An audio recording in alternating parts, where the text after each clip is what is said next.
It was a chilly evening a few weeks ago when my friend Jason and I found ourselves indulging in the dark corners of the internet for our particular amusement.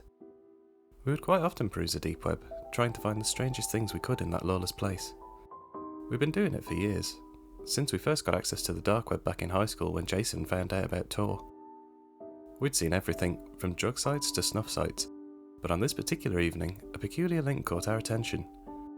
It was titled Doolittle's Bazaar. Intrigued, we clicked the link. A digital menagerie showcasing exotic animals of all kinds opened up in front of us. It was obviously run by poachers and boasted a large amount of endangered and rare species.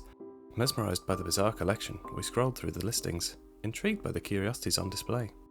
It had everything, from mundane tropical fish to incredibly rare big cats. We were amazed. Amidst the virtual oddities, a seemingly innocuous pop-up materialised, advertising a dog, claiming that it was unlike any other. This dog is made just for you. It's astonishingly intelligent, capable of comprehending and executing any command. The perfect companion, it read. The price tag was unusually low for what was being offered, almost too good to be true. Being the animal lover of the two of us, Jason decided to take the plunge, succumbing to the allure of owning a unique and brilliant canine companion, as well as the possibility of rescuing the creature from the hands of poachers. They're probably mistreating the poor thing anyway. You know what poachers can be like. I've seen videos online.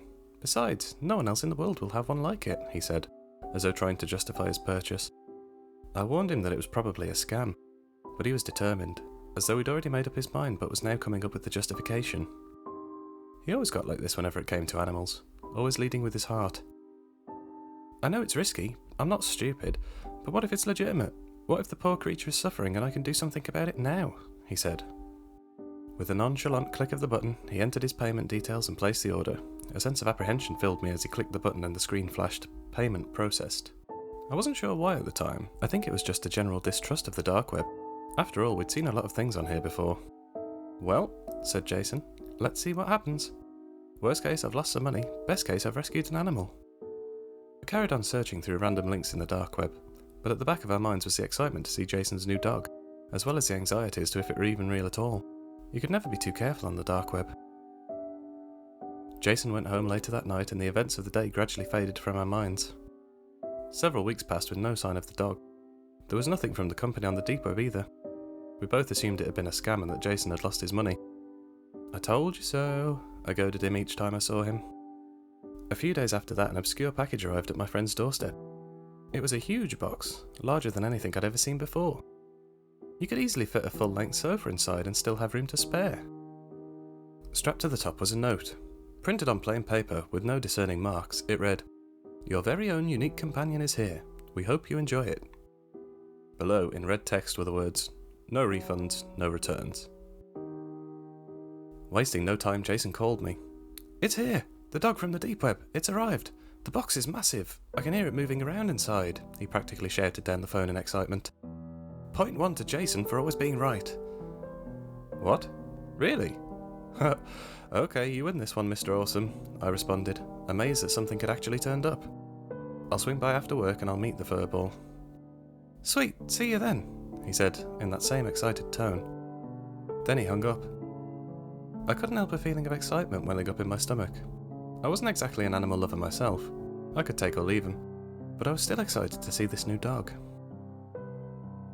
As soon as I finished work, I made my way over to his house as quickly as I could, interested to see what made this dog so unique. Knocking on the door, Jason slowly opened it, his head poking out gingerly from behind it. "So where is it?" I asked, trying to glance over his shoulder. "Come on, I want to see it." "Yeah, okay, come in," Jason said, his voice quivering slightly, a stark contrast to his confident tone over the phone mere hours ago. I made my way into the house, but there was no sign of the creature that had been delivered. It's in the basement," Jason said, again in that shaky voice.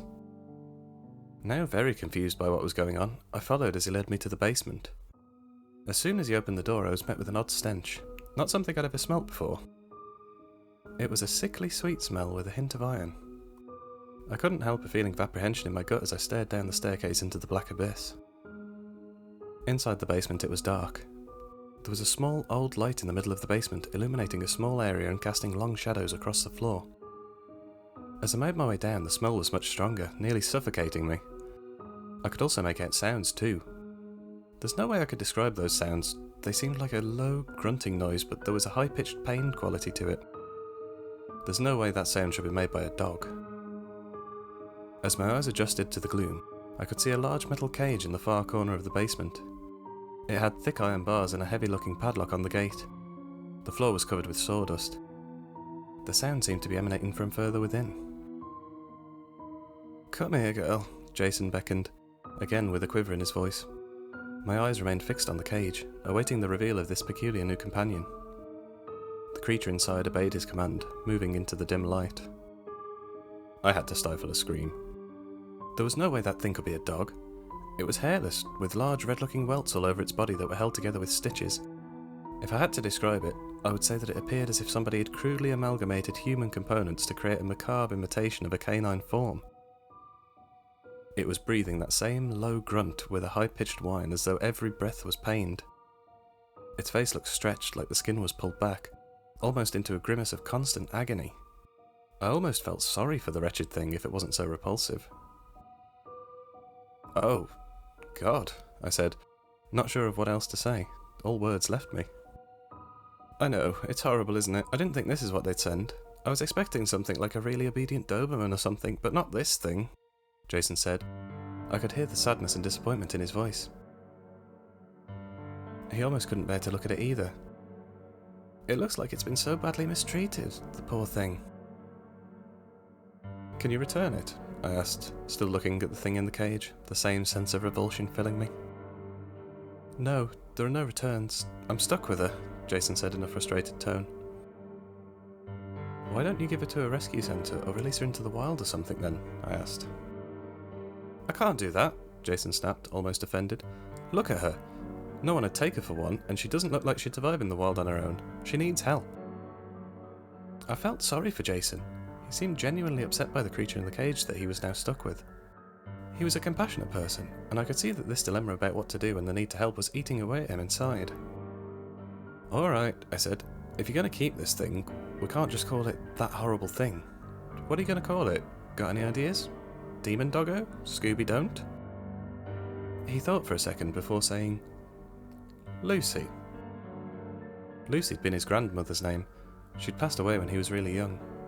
"Yeah, I think I want to call her Lucy." In the days after Lucy's arrival, Jason retreated further into his house, isolating himself from his friends and social interactions. Whenever we managed to catch a glimpse of him, an uncharacteristic skittishness or edge hung around him, a stark contrast to his usual demeanour. He'd still speak and behave like the Jason we all knew, but he seemed distracted, as though he was constantly preoccupied with something. He also started dressing differently, wearing long clothes that covered most of his body, regardless of the outside temperature, whereas before he was a shorts and t-shirts kind of guy. Every time I would ask him about Lucy, he would respond with something like, "She's good, yeah," or "She's getting there," but he wouldn't go into much detail. You could see it on his face, a look of conflict, as though he wanted to confide something in us, but he couldn't bring himself to. In the weeks that followed, Jason had gotten worse. It was rare that anyone could get in contact with him at all. When we did see him, he was now a skinny, gaunt imitation of the healthy, happy Jason we'd known before.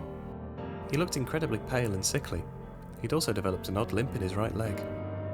When we asked him about what was happening, he would laugh it off, saying that the doctors were investigating, but his expression didn't seem to portray the same feeling. He looked worried, almost scared. On the very rare occasion that he did come out with us, he'd only normally stay for a couple of hours before making some excuse to go back home. We were all worried about him. Unable to ignore the signs of his deteriorating condition, I mustered the courage to check on him. When I arrived at his house, I pressed the doorbell, waiting a while for an answer. When none came, I knocked on the door, assuming that the bell may not be plugged in. As I knocked, the door opened slowly. It was unlocked. This was strange. Jason didn't normally leave his door unlocked. With a sense of unease now stirring in my stomach, I made my way into the house, shouting Jason's name in the hopes that he would hear me. His house exuded an eerie silence, and a deeper sense of foreboding enveloped me as I made my way further into the house. It was empty. There was no sign of anyone there at all. It hadn't been cleaned in what looked like ages either. The sink was overflowing with washing up and the bins were at the point of spilling over. I shouted for Jason again. Still no answer. I was beginning to get really worried about him now. Growing increasingly concerned, I combed through the house, my anxiety escalating. Amidst my search, a thick booklet perched atop a cabinet caught my eye. Its appearance suggested recent handling, urging me to inspect it. Picking it up, I turned it over and read the cover. It looked like a manual with a picture of the creature that looked like Lucy on the front. "So you own a sanguisuga canis," was sprawled in a large font at the top. Perplexed, I flicked through its pages. Sanguisuga canis was the Latin for bloodhound. The creature my friend had purchased on the dark web was a very rare and old species of canine that subsisted entirely on blood. They were so exceedingly rare because of their metabolism. They could only go 6 to 8 hours between feeds until their bodies began to digest themselves and they starved to death. Horror and dread washed over me as I realised the extent of my friend's situation. I continued searching the house with a more frantic urgency, shouting for Jason but still receiving no answer. Then from the corner of my eye, I noticed that the basement door was wide open. I could smell that same sickly sweet smell of decay wafting up. It was stronger now, and even more nauseating, now that I knew it was due to decaying blood. I could also hear sounds from down there. The same low growl and whine as before, but there was another sound mixed in that I couldn't quite put my finger on. Tentatively, I ventured into the depths of the basement, terrified as to what I would find down there. I couldn't bring myself to shout for Jason. It sounds silly, but the sounds in the basement sent shivers through me, so much so that I was afraid to utter a sound. As I neared the bottom of the stairs, I poked my head around the corner into the dim gloom. I discovered Jason lying unconscious in the middle of the basement under the light. He was pale, deathly pale. I ran over to him, my fears being pushed to the back of my mind, overpowered by a deep concern for my friend. I rolled him over and tried to wake him, but he was completely unresponsive. I checked for a pulse, any sign of breathing, or anything else that would show me my friend was still alive. There was nothing. I shook him again, begging him to wake up. The feeling of devastation was crushing. I was doing my best not to break down, but I could feel the hot tears welling up in my eyes. Jason, my best friend, was gone. I was so confused. What had happened? I knew he was sick, but I had no idea he was this far gone. Why hadn't he said anything to me? I pulled him close and hugged him, beginning to cry, as though if I hugged him hard enough it might bring him back. He was cold as ice. He was really gone. Slowly, I laid his body back down gently on the basement floor. As I lowered him, I noticed a piece of paper had dropped from his clenched fist. I turned to pick it up, and as I grabbed it, my eyes perceived something that I'm not sure I'll ever forget. Emerging from Jason's right leg, a grotesque and sinewy appendage resembling a nightmarish vine slithered into my line of sight. Its fleshy colour clashed starkingly against his pallid skin, with a labyrinth of capillaries that seemed to writhe and pulse with a pulsating crimson fluid. The eerie, almost dance-like undulations propelled the liquid in a disturbing rhythm, leading the eye along the horrific path into the abyss of Lucy's cage. As if called to action by observation, the tube disconnected from Jason's leg with an audible pop before slowly retracting into the cage. Then there was a low growl as Lucy made her way forwards. She was much larger than the last time I saw her, with red stains around her mouth where the tube was now receding. Her stomach was also distended and bloated, a deep red colour compared with the rest of her pale frame. She looked me in the eyes with a cold gaze and let out another threatening growl. I began to back away, noticing the heavy padlock of the cage door was on the floor just behind Jason. A jolt of fear shot through me. She was loose. Without a second thought I ran.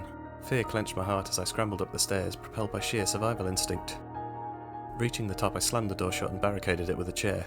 The door thudded seconds later as though Lucy had thrown herself against it as hard as she could. The door rattled violently and the chair visibly shook. But it held. She made an awful noise, like a roar but nothing like I'd ever heard before. But she couldn't get out. Desperation clouded my mind as I grappled with the dilemma before me. I couldn't let that abomination escape. Not now that I knew what it was, but nor could I bear to confront the monstrosity that killed my best friend. I felt an overwhelming sense of entrapment and exhaustion, as if the weight of the entire ordeal was crushing down on me. With the main danger now sealed behind the door, the reality of the situation settled in, threatening to drown me in a tidal wave of emotions. The grief I'd felt in the basement when I saw Jason's body, my fear as I realised Lucy was loose, and now the dilemma of what to do with her. I made my way over to Jason's couch, needing to sit and try and process this, try to figure out what to do next. As I sat down, I remembered the piece of paper that had fallen from Jason's hand as I lowered him to the floor. The paper I was picking up just as I noticed that horrific proboscis. In the ensuing chaos, I'd stuffed it into my pocket, not wanting to lose the last remnant of my friend. Taking it out of my pocket, I smoothed it out. It was a note addressed to me. It would make sense he'd know that I'd be the one to come looking for him. I began to read the rest of the note. Jason had written the note in his final moments, trying to explain why he'd been so distant and strange lately, and apologising for how he'd been acting towards me and my friends. He explained that he'd not had any other way to feed Lucy, so he'd been using his own blood every 8 hours to feed the creature.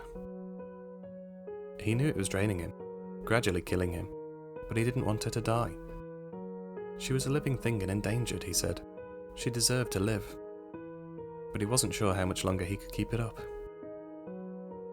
He asked me to forgive him, going on to say that he'd valued our friendship above all else. I placed the note down, tears welling up in my eyes. I sat there for hours, finding myself grappling with the knowledge that the creature's thirst for blood had been what had taken my best friend from me, and if I didn't act soon, would lead to its demise. But my best friend sacrificed his life to keep that thing alive, and if I let it die, then he'll have given his life for nothing. I've still not made a decision yet, but I can't hear any sounds from the basement anymore. I guess there's no harm in giving her a bit of mine for the moment, just to keep her alive while I decide. Yeah, just this once.